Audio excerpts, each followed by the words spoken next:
बहुत सारे युवाओं को अलग अलग एम होते हैं।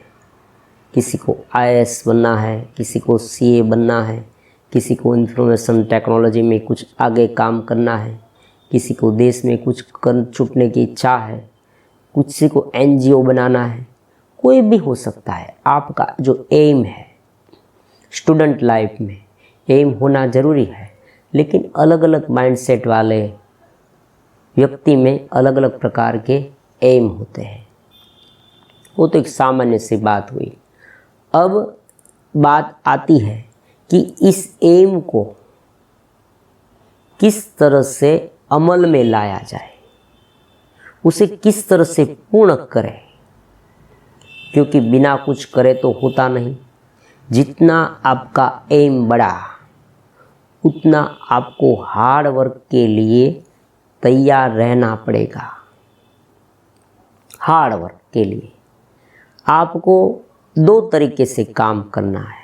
हार्ड वर्क भी करना है और कुछ माइंड दिमाग लगा के कार्य करना है। दोनों बातें हैं, केवल हार्ड वर्क नहीं, कुछ माइंड भी उसमें लगाना पड़ता है। तो ये दो बात हुई। तो कारकिर्दी की शुरुआत कैसे करें? तो प्रथम स्टेज जो है वो आपका एम है, क्योंकि आप स्टूडेंट हैं तो आपको इसमें आगे बढ़ना है। आपको कोई एम तो रखना ही होगा, तब ही आपका प्रत्येक पल, every moment of the life, प्रत्येक क्षण का आप उपयोग कर सकेंगे, वरना समय फिजूल का चला जाएगा। आपको पता ही नहीं चलेगा कि मेरा कितना समय चला गया। आपको पढ़ाई में, आपको कुछ कार्य करने में इंटरेस्ट नहीं रहेगा। होता है, चलता है, आप ऐसे ही जिएंगे, क्योंकि आपके पास कोई एम नहीं, आपके पास कोई ध्येय नहीं, क्या करना है आपको मालूम नहीं। तो एम का निर्धारण तो डेफिनेटली बहुत ही इम्पोर्टेंट है। अब उसे इनिशियल स्टेज में शुरू कैसे करें? मान लीजिए एक स्टूडेंट है, उसने चार्टर्ड अकाउंटेंट बनने का एम रखा। उसने चार्टर्ड अकाउंटेंट बनने का एम रखा। तो इनिशियल स्टेज में उसे क्या करना है? शुरुआती दौर पर, तो शुरुआती दौर पर उसे इंफॉर्मेशन इकट्ठी करनी है, ज़्यादा से ज़्यादा माहिती। वो कैसे किया जाता है, उसमें कौन कौन से सब्जेक्ट आते हैं, उसमें क्या क्या करना पड़ता है, उनकी पूरी प्रोसीजर क्या है। अगर आप ये पढ़े तो आपको कहाँ कहाँ जाना होगा, मतलब उनकी अवेलेबिलिटी आपके स्थानिक क्षेत्र में है या नहीं।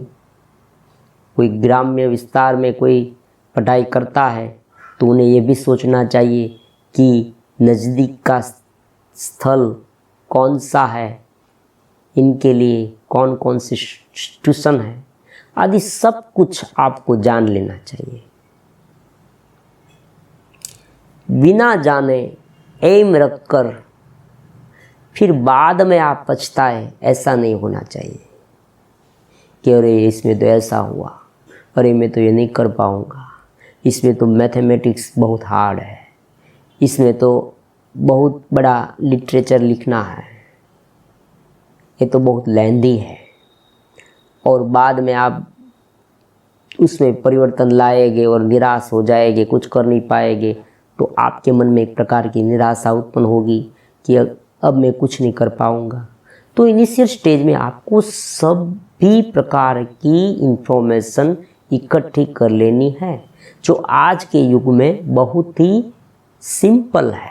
आपके पास इंटरनेट है, इंटरनेट में आपको सर्च करके गूगल में अलग अलग प्रकार की जो साइट है उनका ऑब्जर्वेशन करके, उनका आपको देख के ये तय कर देना है कि इसमें तो अलग अलग साइट को देखकर आपको पूरी इंफॉर्मेशन इकट्ठी करनी है कि मैं जो चाहता हूँ कारकिर्दी बनाने के लिए उनका जो रोड मैप क्या है, पूरा का पूरा शुरू से लेकर अंत तक। इसमें 1 महीना 2 महीना हो सकता है। आपको अब एक बार आपने सभी इंफॉर्मेशन इकट्ठी कर ली, आपके पास पूरी माहिती का संग्रह है, स्टोरेज है आपके पास। कोई स्टूडेंट जो आपके फ्रेंड है उसने ये सब किया है, तो उनका नंबर है, कांटेक्ट है, सब कुछ आपके पास है। ये सब कुछ इंफॉर्मेशन में आ गया। बिना इंफॉर्मेशन के आपको अपने एम में आगे बढ़ने का नहीं सोचना चाहिए, क्योंकि आपको मालूम ही नहीं कि कैसे किया जाता है। मैं आपको एक एग्जांपल देता हूँ। मान लीजिए कि आपका जो एम है वो ऐसा है कि मुझे एयरफोर्स में जाना है, तो आपको ये मालूम होना चाहिए कि उनके लिए बॉडी की जो एलिजिबिलिटी है वो कितनी होनी चाहिए। क्योंकि आप बड़ा एम रख के प्रिपरेशन करेंगे और जैसे ही अप्लाई करेंगे और वहाँ से आपका जो फॉर्म रिटर्न आएगा, क्योंकि आपकी एलिजिबिलिटी उनके मुताबिक नहीं है, तो उनमें जो ऊंचाई है, हाइट जो आपकी है, आपका जो वेट है, आपकी जो तंदुरुस्ती आदि जो कुछ भी शारीरिक लेवल पर, मानसिक लेवल पर, बौद्धिक लेवल पर और आपको मेरिट लेवल पर सब कुछ आपको जान लेना है। फिर एम में आगे बढ़ना है। तो एक इनिशियल स्टेज क्या हुआ? प्रिपरेशन, माहिती इकट्ठा करना, इंफॉर्मेशन इकट्ठा करना। अब दूसरी बात आती है।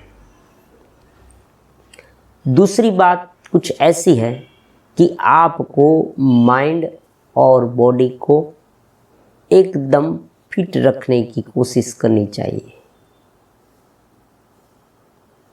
क्योंकि आप जो कार्य करने जा रहे हैं उसमें आपको दिमाग की बहुत ही आवश्यकता होगी। आपका जो माइंड है वो लगाए बिना आप कुछ नहीं कर पाएंगे। आपका शरीर जो है वो अगर अस्वस्थ है तो भी आप कुछ नहीं कर पाएंगे। तो आपको शुरू से ही उन पर थोड़ा ध्यान देना पड़ेगा। तो उनके लिए मैं इनके बाद वाले वीडियो में आपको कुछ टिप्स देने वाला हूँ। तो उनमें हमें योग, अध्यात्म, ब्रह्मचर्य आदि जो बड़े बड़े सब्जेक्ट हैं उसमें से हम सरल तरीके से क्या कर सकते हैं वो भी मैं समझाने वाला हूँ। तो इस तरह से एम में आप आगे बढ़ सकते हैं, क्योंकि माहौल खड़ा करे बिना आप कुछ नहीं कर पाए। माहौल तो खड़ा करना ही पड़ेगा। आपने इंफॉर्मेशन इकट्ठी करी और बाद में आपको हार्ड वर्क करना है, तो उनके लिए आपकी बॉडी और माइंड एकदम चुस्त होना चाहिए। मान लीजिए आपका माइंड है वो वेवरिंग है, दूसरी और भटकता, इधर उधर भटकता है। बहुत सारे स्टूडेंट फेल हो जाते हैं अपनी कारकिर्दी में। उनका कारण यही है, उनका रीज़न यही है कि उसने अपने माइंड पर और अपनी बॉडी पर ध्यान नहीं दिया। आप में इच्छा शक्ति है लेकिन आपका माइंड जो है वो कुछ गलत क्रिया में है, कुछ एडिक्टिव है। मोबाइल देखने में, इंटरनेट देखने में, फेसबुक व्हाट्सएप में चैटिंग करने में, कुछ फिजूल का टाइम वेस्ट कर रहा है, तो ये सब नहीं चलेगा। तो इस तरह की कुछ हैबिट्स, कुछ आदतें आप में डेवलप करनी होगी। तो ये सब कैसे होगा, तो इनके बाद वाले वीडियो में मैं आपको पूरा समझाने की कोशिश करूँगा कि आपको क्या क्या करना है, ताकि आप में एक माहौल खड़ा हो। फिर आप अच्छी तरह से उनमें हार्ड वर्क कर पाएंगे। दूर स्थान में जाना है, यहाँ से बहुत दूर जाना है, तो हम क्या करते हैं, हमारी जो कार है, हमारा जो व्हीकल है, उसे चेक कर लेते हैं, उसमें कोई गड़बड़ी तो नहीं ना, बीच में हम रुकेंगे तो नहीं ना, कोई अड़चन तो नहीं आएगी ना। तो इस तरह से हमें अपनी बॉडी और माइंड को पहले से ही तैयार करना है। जैसे ही आपने कोई एम रखा, मान लीजिए आज आपने कोई एम रखा, तो आज से आप इन्फॉर्मेशन इकट्ठी करने लगे, और साथ में सुबह पर जो आपको पूरी दिनचर्या में रहना है, माइंड को थोड़ा खाली करना, प्राणायाम आदि से मजबूत करना,